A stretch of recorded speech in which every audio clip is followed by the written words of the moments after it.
Welcome to The Explainer. Today, we're jumping into one of the most high-stakes areas in all of medicine, central nervous system infections. We're going to build a really clear, actionable framework, straight from the clinical guidelines, so you know exactly what to do when that patient shows up. All right, so let's just dive right in with this scenario. This is something every single medical trainee faces, and it is incredibly stressful, right? The pressure's on, your patient is sick, and that first piece of data you get back, it's inconclusive. This is exactly why having a structured approach isn't just nice to have, it is absolutely essential. So here's our game plan for today. First, we're going to decode meningitis, looking at everything from the acute to the chronic forms. Then we'll zero in on those focal infections, like brain abscesses. After that, we'll tackle encephalitis. That's when the brain itself is under attack. And to wrap it all up, we'll put together a clinical playbook with all the key takeaways you can use on your very next shift. All right, first up, decoding meningitis. This is usually what you're thinking about first, right? Inflammation of the meninges. But look, the real challenge isn't just saying, yep, it's meningitis. It's figuring out precisely what kind you're dealing with, because that one detail, it changes everything you do next. Okay, so your most powerful tool right out of the gate is the lumbar puncture. It's all about that CSF analysis. Think of this table as your go-to cheat sheet for reading those results, and you'll see the patterns are just stark. Bacterial meningitis practically screams at you from the page. You've got high opening pressure, thousands of neutrophils, a glucose level that's been totally chewed up by the bacteria, and just tons of protein. Viral meningitis, on the other hand, well, it's usually got a lymphocyte predominance, and the glucose looks a lot more normal. Nailing this pattern is your first absolutely critical step. So let's say that CSF profile is pointing towards a virus. What do? Well, don't just start rattling off a random list of bugs. Use the clues you have, and honestly, one of the most important clues is just the calendar. Are you in the summer or fall? Think enteroviruses. Late summer, West Nile virus might be on your radar. And remember, herpes viruses, especially HSV2, they can pop up any time of year. And this quote right here, it highlights a massive red flag. So if it's August and you have a patient with meningitis symptoms who all of a sudden develops this floppy weakness in an arm or a leg, what we call acute flaccid paralysis, you have got to have West Nile virus at the top of your list. It's a total classic clinical clue. Now, let's switch gears to bacterial meningitis. And there's one number I want you to burn into your memory. 25%. Even with all of our amazing modern antibiotics, that is still the mortality rate we're up against.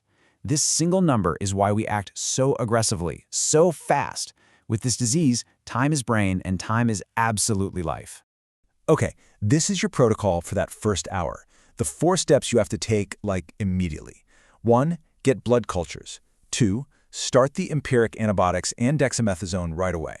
And really pay attention to the order here. Treatment should never be delayed for imaging or for the LP. If you're worried about high intracranial pressure and you think you need a CT, that's fine, but get those antibiotics hanging and infusing while the patient is on their way down to the scan. So the big question is, which antibiotics do you start? Well, it really all comes down to one key question.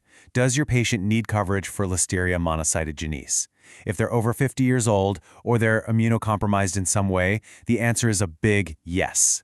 And that means you have to add ampicillin to your standard mix of ceftriaxone and vancomycin. But what if the timeline is totally different?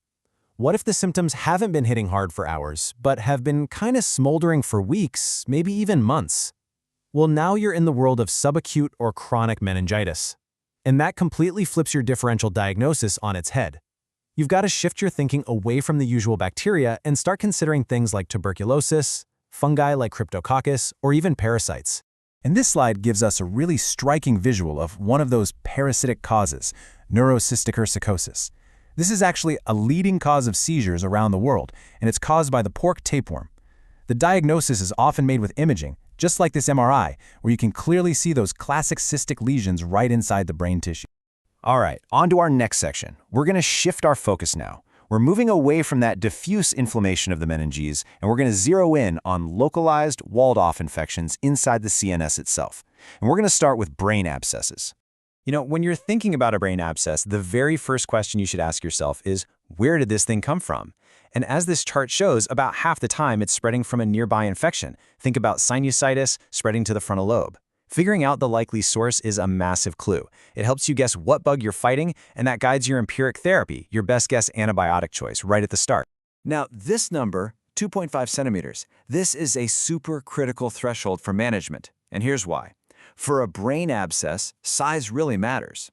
If it's bigger than 2.5 centimeters, antibiotics by themselves often just can't get inside that walled-off collection of pus. It's just too thick.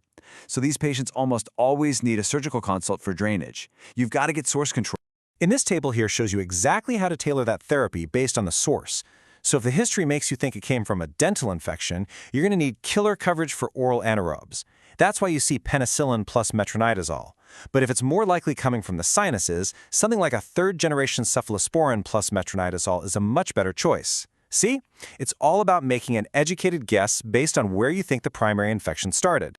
And we can't forget about the spine. A spinal epidural abscess is a true neurologic emergency. The classic triad to look for is back pain, fever, and new neurologic deficits.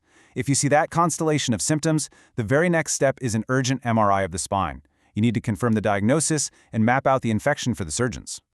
Okay, now for our third major syndrome, encephalitis. And this is different. This isn't just inflammation around the brain. This is inflammation of the brain tissue, the parenchyma, itself.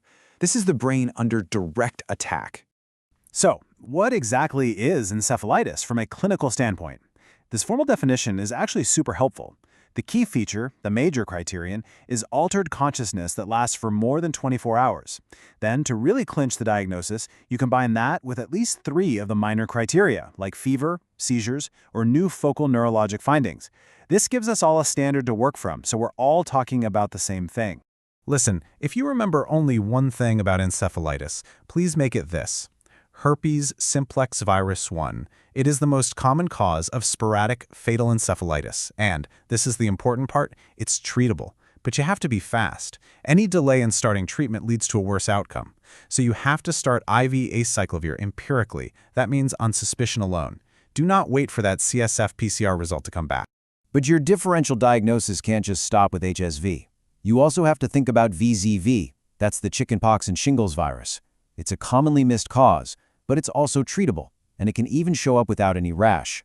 You also have to keep West Nile virus in mind, which is our most common epidemic cause, and this whole category of autoimmune encephalitis, which is being recognized more and more, and can look exactly like an infection. Phew. Okay, we have covered a lot of ground. So let's pull all of this together into a final clinical playbook, the 5 most important high-yield principles to remember when you're staring down a potential CNS infection. All right, here it is. Number 1, act fast for suspected bacterial meningitis. Get that treatment started. Number 2, trust the CSF. That pattern of cells, glucose, and protein is your best guide. 3, always ask yourself, do I need to cover for listeria? 4, for your encephalitis patients, don't forget to order the VZ-PCR on the CSF. And 5, know when to pick up the phone and call your surgical colleagues for abscess drainage. I promise you these 5 principles will serve you so well in those critical first few hours. And we'll end on this final thought. You know, despite all these incredible tools and frameworks we have, a really staggering number of encephalitis cases, we're talking up to 70%, go completely undiagnosed. And that really pushes us to ask, what's next? What's the next frontier? Is it going to be something like metagenomic sequencing that can sniff out any pathogen? Or maybe more sophisticated autoimmune panels? Answering that question, well, that's one of the next great challenges in neuroinfectious disease.